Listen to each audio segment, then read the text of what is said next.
तर रियाज किचनमध्ये तुमचं पुन्हा एकदा मनापासून स्वागत आहे. माझ्या गोडताईचं, गोडदादांचं, माझं पूर्ण युट्यूब फॅमिलीचं मनापासून स्वागत आहे. आपण नवरात्र स्पेशल आज आपण तिसरा दिवस, आज आपण पूर्ण उपवासाची थाळी बनवणार आहोत. चला मनवली घालत आपण रेसिपीला सुरुवात करूया.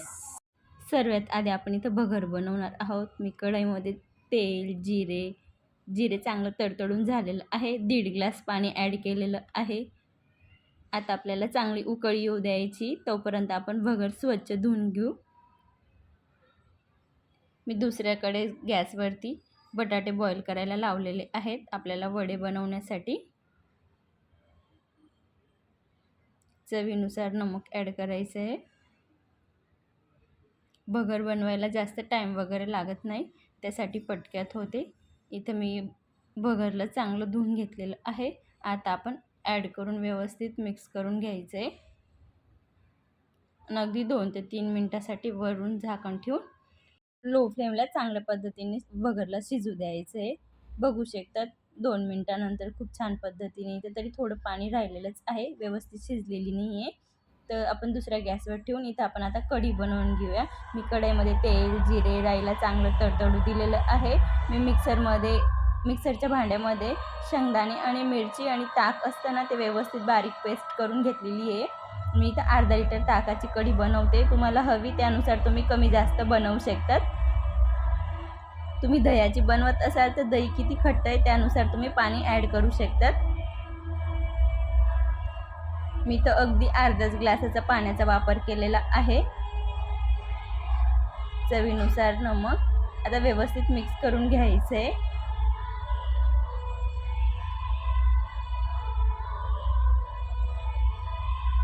बघू शकतात आपली उपवासाची कढी खूप छान पद्धतीने झालेली आहे. न फुटता या पद्धतीने कढी बनवली तर खूप छान लागते. अगदी तुम्ही भगर आणि कढी पण अगदी पोटभरीचं जेवण करू शकतात, इतकी छान लागते खायला.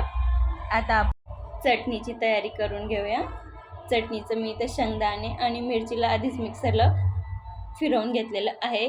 1 स्पूनमध्ये तेल, राई, जिरे व्यवस्थित तडतडून तडका लावून घेतलेला आहे. चवीनुसार नमक आणि व्यवस्थित आता मिक्स करून घ्यायचं आहे.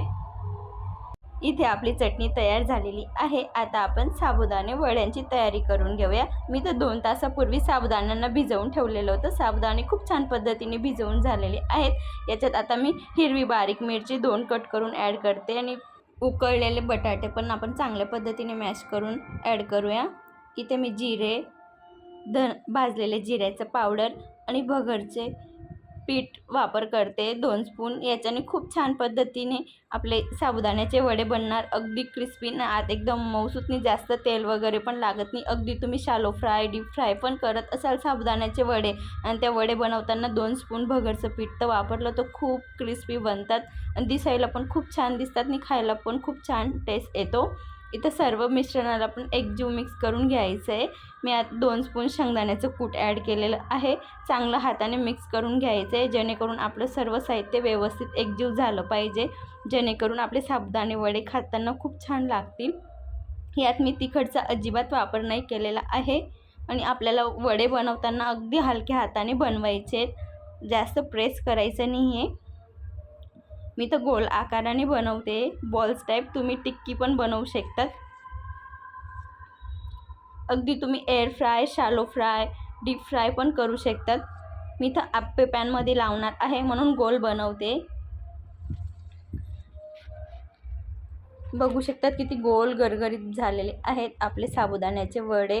अगदी तुम्ही म्हणजे हाताला तेल तूप न लावता बनवू शकतात आणि आप्पे पॅनमध्ये खूप कमी तेलात बनतात, जास्त तेल वगैरे लागत नाही आणि हेल्थसाठी पण खूप छान आहे. माझं आप्पे पॅन लोखंडचं आहे म्हणून थोडं चिपकतं आहे. तुमचं जर नॉनस्टिकचं असेल तर डोळे झाकून बनवा आणि अगदी खूप छान बनणार. बघू शकतात इथं मी जेवढे झालेले होते तेवढे काढून घेतले. सर्व साईडने व्यवस्थित क्रिस्पी होतं तोपर्यंत फ्राय करून घेतलेले आहेत. आता आपण साबुदाण्याचा चिवडा बनवून घेऊया. मी तर लायलन साबुदाणे तळते.